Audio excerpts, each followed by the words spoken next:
This week we addressed some of the questions that you all had regarding the section that we had on the Civil War.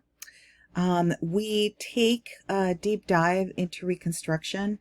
Reconstruction is the period between 1865 and 1877. It marks the end of the Civil War, and then 1877 marks the bargain that was done by Rutherford B. Hayes in order to gain sufficient votes to be elected president, in which the deal that is made is that troops will be removed from the South. We'll be talking more about that aftermath in future sections. There is a pretty significant impact after 1877, and there's a couple of tools that I included in the module this week. One of them is a timeline of the Reconstruction period. That'll give you some good context for the reading that I am asking you to do this week, and I will address that in a slide shortly. So one of the things that, of course, happens during this Reconstruction period is the passing of three really important amendments. And the first one, of course, is the 13th Amendment. Something that is really important to remember is that the Emancipation Proclamation is an emancipation that is conditional. It is only applied to those states that joined the Confederacy. Now, many of you had specific questions about why it is that those four different states would actually remain with the Union. Well, the reality is that the Civil War was a war of sedition and rebellion. And so for those states who left, they were actually engaged in treason. And so there were a lot of different political considerations that some of the states were making in establishing their decision to stay or to go. And so that is one of the things that will ultimately affect who sides with whom. So the 13th Amendment, which is actually passed on January 31st of 1865, will abolish slavery. Now, although slavery is abolished, there are many states who will still have enslaved people as part of their territories. The celebration of Juneteenth is actually a celebration of the final place that was told that slavery had ended, and that was in Galveston, Texas.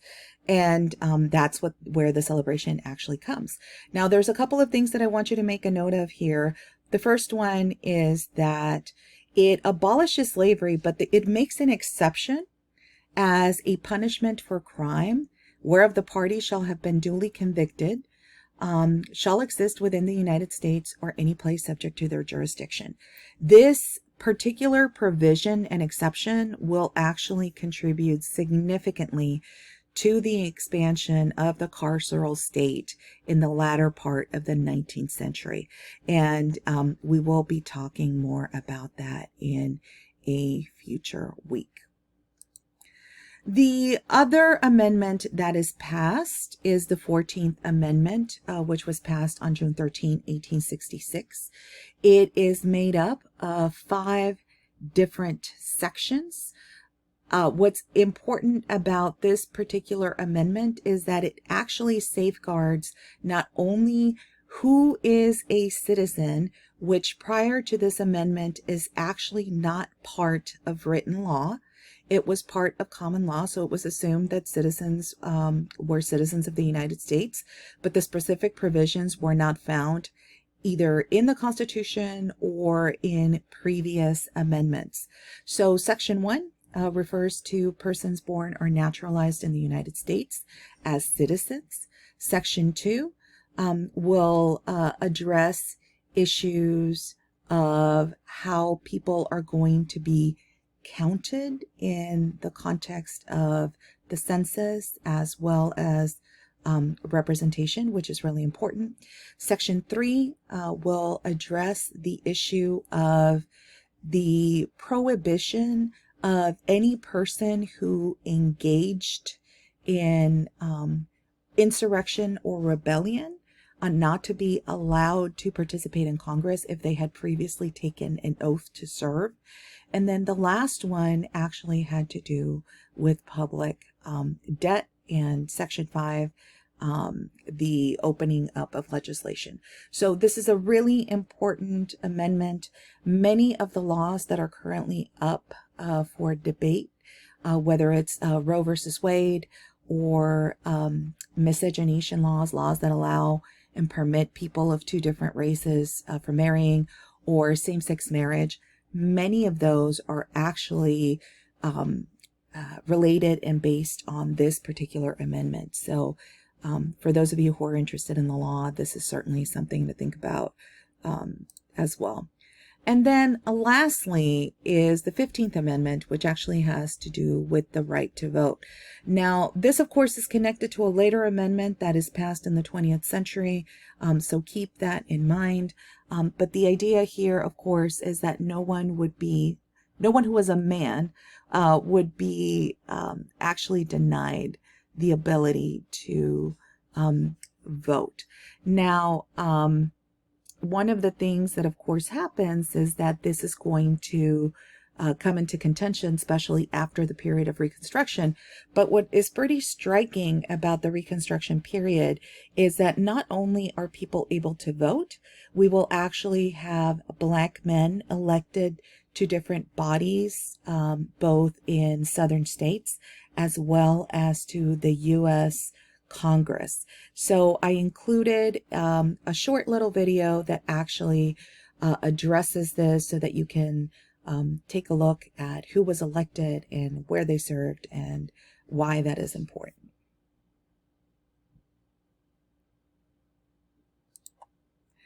So what I want to introduce you to are three different perspectives on the Reconstruction era in terms of both history as well as culture. One of them is W.E.B. Du Bois. He's primarily known as a sociologist, but he actually wrote this particular book, Black Reconstruction in America, in 1935. And the importance of this book is that rather than just placing the Reconstruction era as something that was primarily done by white people in legislatures, it actually shows the role of especially Black men in petitioning not only the vote, but exercising that right to vote, oftentimes to their own peril. And so he did write this particular book with the explicit purpose of really countering the narrative. This particular book has actually influenced a number of perspectives that have come after it. Two of them, which I am going to address, are actually very recent. And some of you might even be interested in reading some of these sources. So there are two other historians that I wanted to introduce you to. One of them is Heather Cox Richardson. She is currently a professor at Boston College. She wrote a book, How the South Won the Civil War.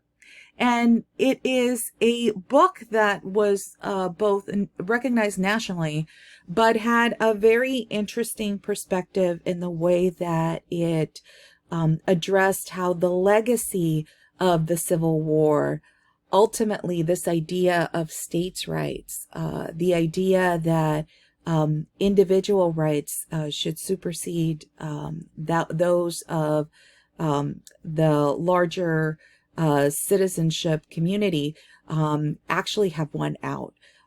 She is a historian. She actually has a podcast. She's very well known in historical circles as well as a public intellectual. But this is one perspective that actually makes the argument that in spite of the fact that the South lost the war, the ideas that were propagated during that period are still with us today.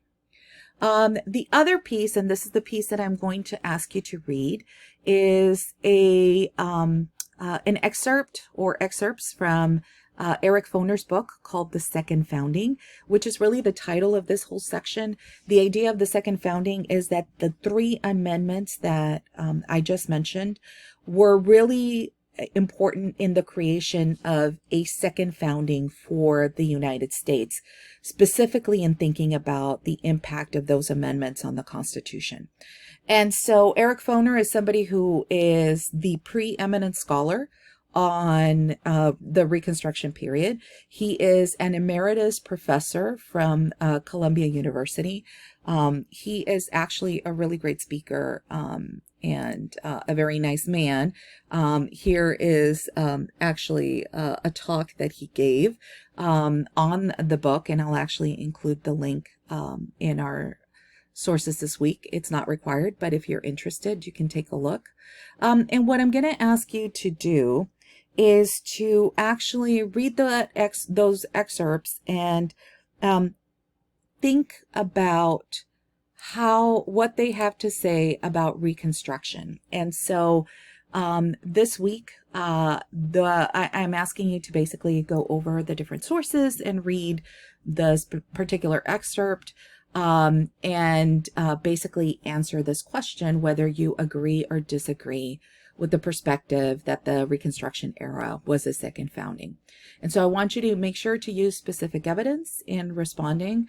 And then, of course, make sure to respond to some of your classmates so that you can see how other people in the class are thinking about this issue. This week, we're also beginning to approach the big project for our class. It is divided up into different sections. I did post the full instructions for the assignment, and I'll actually be setting up a different video to talk about it, and then in a discussion board to see what kind of questions you have. I have divided it up into the different assignments that I had set required from now until the end of the semester. And as a matter of fact, kind of your big takeaway is going to be part of your final exam. So that is something that you'll be able to complete on your own for the exam, and will basically fit in nicely with the project as a whole. Anyways, if you have any questions, do not hesitate to email me, and I look forward to seeing what your posts are about. Have a good week.